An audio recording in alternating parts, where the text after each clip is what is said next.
So, friends, let us start with the chapter, wonderful chapter, straight lines. This is the starting of the coordinate geometry when we talk about the class 11th. Coordinate geometry क्या है? Coordinate geometry geometry तो आपने पहले भी पढ़ा। तो coordinate geometry में और ज्योमेट्री में क्या है फर्क? क्या है कोऑर्डिनेट ज्योमेट्री? क्या है? ब्रांच ऑफ ज्योमेट्री है जिसके अंदर में एल्जेब्रिक इक्वेशंस का इस्तेमाल किया जाता है पॉइंट को, लाइन को, कर्व को लिखने के लिए। मेरी बात समझ आ रही है? जैसे कि इतना आप सब लोग जानते हैं कि एक्स एक्सिस और वाई एक्सिस होता है। तो एक्स एक्सिस और वाई एक्सिस की मैं बात करूं, अगर उसके ऊपर कोई भी पॉइंट का कोऑर्डिनेट एक्स को वाई रिप्रेजेंट करता है।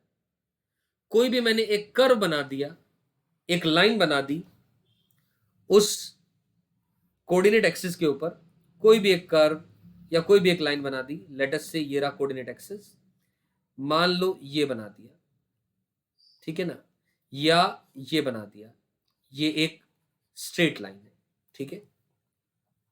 हम कह रहे हैं अभी तक जो ज्योमेट्री आप पढ़ते थे उसमें केवल ज्योमेट्री से कंपास, स्केल और मतलब इस तरीके की चीजों का आप इस्तेमाल करके बनाते थे। अभी हम क्या कह रहे हैं कि कोई भी कर्व जो होता है, वो कोई भी कर्व जो होता है उसके ऊपर कोई भी जो पॉइंट्स लाई कर रहे हैं, वो हर एक पॉइंट एक कोऑर्डिनेट होता है एक्स कोमा वाई। चाहे इसकी बात करूं, इसकी बात करूं, इसकी बात करूं, इसकी बात करूं, ठीक है ना। तो हम एल्जेब्रिक इक्वेशंस का भी इस्तेमाल करेंगे इस ज्योमेट्री में। तो इसीलिए इस ज्योमेट्री को कोऑर्डिनेट ज्योमेट्री कहा जाता है। क्या कहा जाता है? Coordinate geometry. और दोस्तों ये भी ज्योमेट्री की ही ब्रांच है, पॉइंट, लाइन, कर्व उन सबको डिनोट करने के लिए, ठीक है। तो चलिए फिर अब स्ट्रेट लाइन चैप्टर शुरुआत करने से पहले, जैसा कि आपने देखा इस टॉपिक का नाम है इंट्रोडक्शन।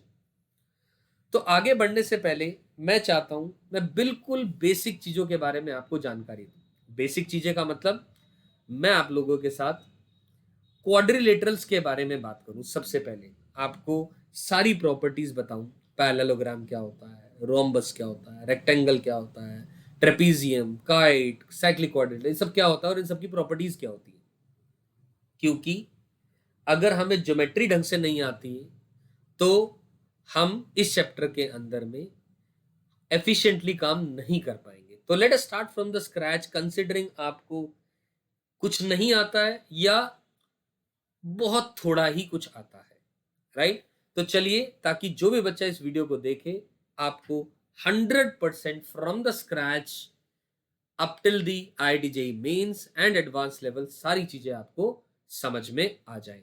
सो दोस्तों आइए let us start with quadrilaterals. Quadrilaterals, ठीक है, क्वाड्रिलेटरल्स के बारे में बात करते हैं, शुरुआत करते हैं। अच्छा, क्वाड्रिलेटरल से पहले भी मैं आप सबसे एक बात करूंगा, कॉन्वेक्स पॉलीगन और कॉनकेव पॉलीगन के बारे में। पॉलीगन तो जानते हैं, पॉलीगन क्या होता है? कोई भी ज्योमेट्रिकल फिगर, जैसे ये एक ट्राइंगल है जिसके अंदर में 3 साइड्स हैं, यानी n = 3 है, तो ये भी एक पॉलीगन है। n = 4 है, ये भी एक पॉलीगन है। It may be a square, rectangle, rhombus, what ever it may be, ठीक। और फिर बात आती है रेगुलर पॉलीगन क्या है। रेगुलर पॉलीगन अगर सारे एंगल्स ये वाले बराबर होंगे तो वो रेगुलर पॉलीगन आ जाएगा, ठीक है ना। तो हम उस बात में बाद में आएंगे।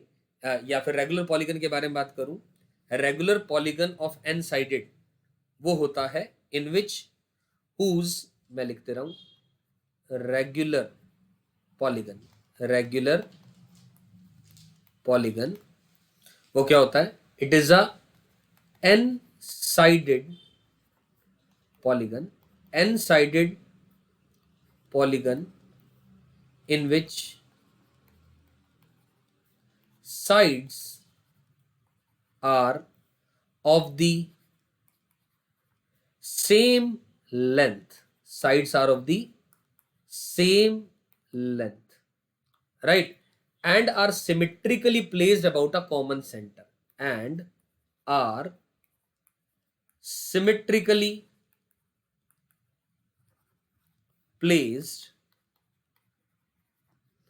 about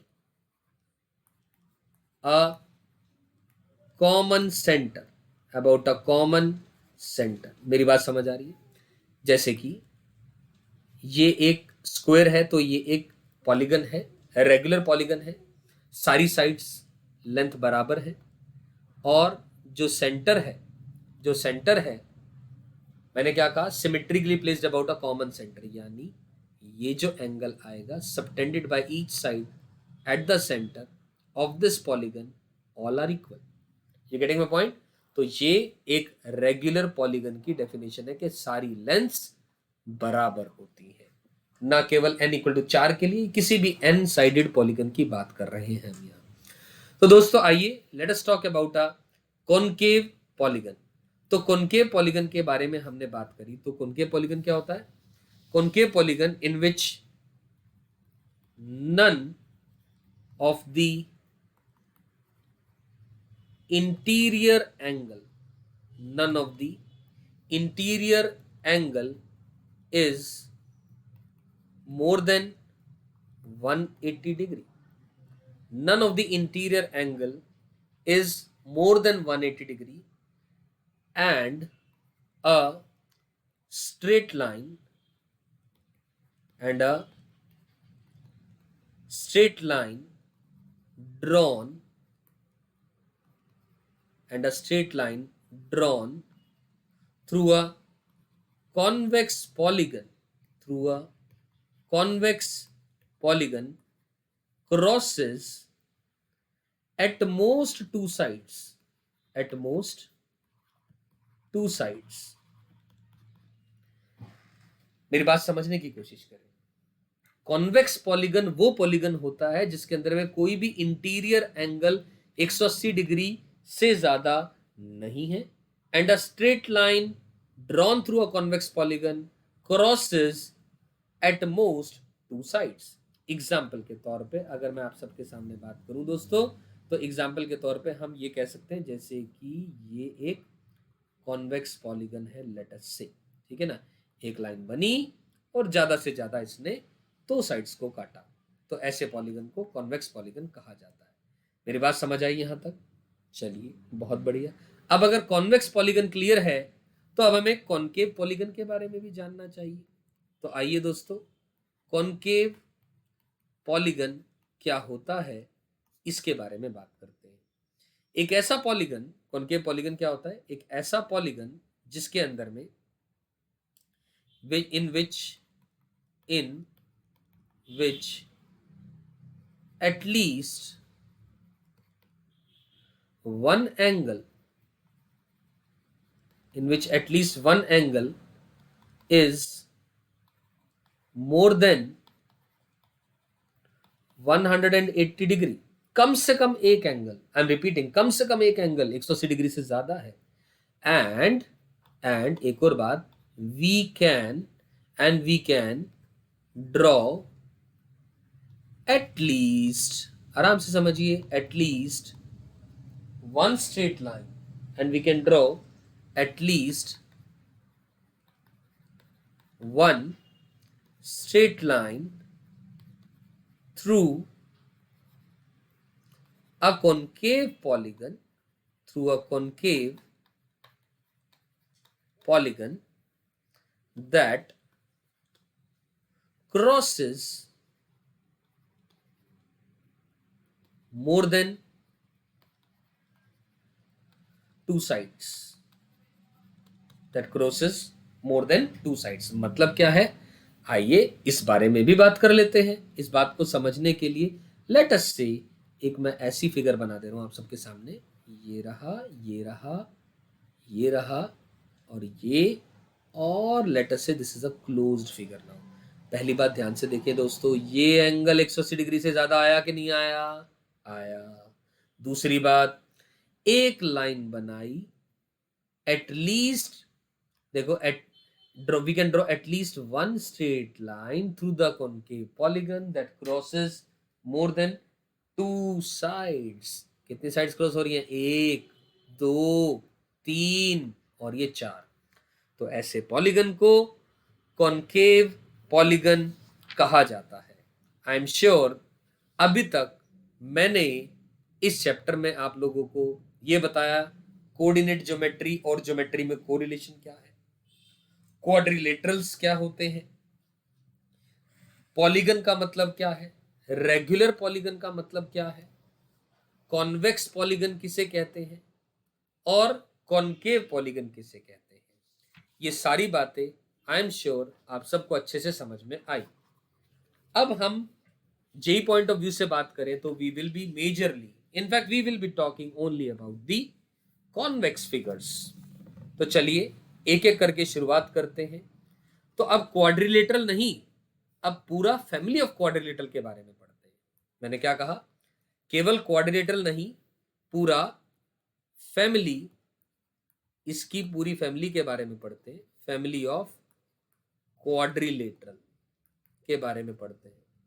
तो फैमिली ऑफ क्वाड्रिलेटरल के बारे में शुरुआत करते हैं। सबसे पहले हम क्वाड्रिलेटरल से ही शुरुआत करते हैं। क्वाड्रिलेटरल का मतलब क्या है, फिर इसकी फैमिली के बारे में भी बातें करेंगे, क्योंकि इसकी फैमिली में बहुत सारी चीजें आती हैं। क्या क्या? जैसे कि parallelogram, rectangle, rhombus, square, trapezium, kite, cyclic quadrilateral, ये सब के बारे में डिटेल्ड बात करेंगे। ठीक है ना? मतलब ताकि ये वीडियो देख करके आपको कुछ और देखने समझने की जरूरत ना पड़े, इसमें सब कुछ कवर हो जाए। तो let us talk about the quadrilateral. अब क्वाड्रिलेटरल के बारे में क्या पढ़ने वाले हम लोग, आइए दोस्तों let us talk about this thing also.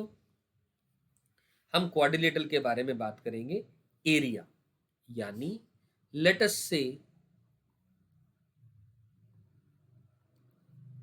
ये बात कर ली मैंने, ये कुछ भी, ठीक है ना, कोई एक स्पेसिफिक शेप नहीं बोली मैंने, वरना एक पैरेललोग्राम या ट्रेपीजियम इस तरीके की बात नहीं कर रहा हूं मैं।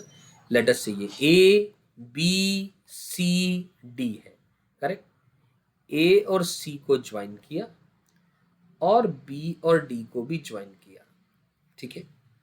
एंड दोस्तों मैं आप सबको बता दूं, जो ए सी डायगोनल है, लेट अस से उसकी लेंथ d1 है और जो बी डी है उसकी डायगोनल d2 है, ठीक है। और ये जो एंगल लिया, लेट अस से ये एंगल फाई है, तो ये भी जो एंगल होगा this will be also phi. और दोस्तों ये जो एंगल आएगा, this one I am talking about, this one will be pi minus का फाई। और ये वाला जो एंगल आएगा वर्टिकल ऑपोजिट नेचर की वजह से ये वाला एंगल भी पाई माइनस का फाई हो जाएगा। यहां तक बात समझ में आई? और एक और बात क्या, ध्यान से सुने, ये जो पॉइंट है बीच में, इसको ओ मान लो, जो डायगोनल्स का इंटरसेक्शन पॉइंट है। तो ए ओ को मैंने माना लेटस से x1, ओ सी को माना लेटस से x2 और डी ओ को माना लेटस से y1 और ओ बी को माना लेटस से y2। सही है? ये हमने लेंथ की बात करी है, ये हमने लेंथ की बात कर ली यहां तक। चलिए अब what I am interested in, area, area of the quadrilateral, area of the quadrilateral A B C D, इसके बारे में अपन बात करना चाह रहे हैं। कैन आई से दोस्तों, area of the quadrilateral ABC is nothing but the area of the triangle ABC plus area of the triangle ADC, ऐसा बोल सकते हैं अपन लोग, ठीक है। अब एरिया के बारे में बात करें दोस्तों, एरिया, एरिया क्या हो जाएगा? क्या मैं लिख सकता हूं half into d1 into d2 into sine phi. ये मैं प्रूव करके आपको दिखा रहा हूं कैसे आएगा। ये होता है area, this is the area of this one. इसका प्रूफ क्या है वो भी मैं आपको समझा दे रहा हूं, ताकि आपको 1% भी दिक्कत ना आए। कैन आई से, जो एरिया है वो Δ1 प्लस Δ2 प्लस Δ3 प्लस Δ4, ऐसा लिख सकता हूं। जो छोटे छोटे triangle A O B, B O C, C O D, DOA, इन सब के ट्राइंगल्स के एरिया का एडिशन कर सकते हैं हम लोग। सही है। अब एरिया ऑफ द ट्राइंगल्स का एडिशन करेंगे, यानी कहने का मतलब हाफ ऑफ, अब जैसे मैं नीचे वाले ट्राइंगल की बात करूं, AOX1 है और B और DO जो है वो क्या है, Y1 है। एक ट्राइंगल के अंदर में क्या होता है, एरिया। अगर आपको नहीं पता तो मैं बता दे रहा हूं, एक ट्राइंगल में अगर ये ट्राइंगल ABC है, ये A साइड लेंथ, ये B साइड लेंथ, ये C, तो एरिया ऑफ द ट्राइंगल जो होता है half of A cross B, ये वेक्टर प्रोडक्ट होता है। एक्चुअली वेक्टर में जाकर के आप सीखते हैं, आपने फिजिक्स में शायद सीखा होगा, नहीं सीखा होगा तो अभी के लिए मान लें, यानी इसको हाफ ऑफ मॉड A, यानी AB sine of the angle contained between these two vectors, यानी ये, ठीक है ना। मतलब ये किसी भी ट्राइंगल के अंदर में होल्ड ट्रू करती है बात, ये half of the two sides length multiplied by the angle between those two side lengths will give you the area of the given triangle.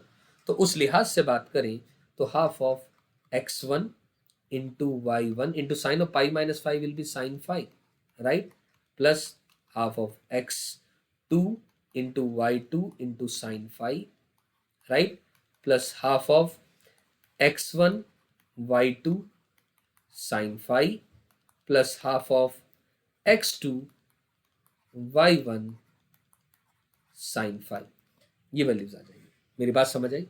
ये चारों ट्राइंगल्स का एरिया का मैंने एडिशन कर दिया, यानी यहां से जो एरिया निकल के आएगा उसको सिंप्लीफाई करेंगे तो क्या बन जाएगी बात हो दोस्तों, हाफ ऑफ y1 कॉमन ले लो of x1 plus x2 into sine phi plus half of y2 times of कितना, x1 plus x2 into again sine phi, और x1 प्लस x2 आप सबके सामने है दोस्तों, x1 प्लस x2 यानी AC, यानी वो D1 है। You getting my point?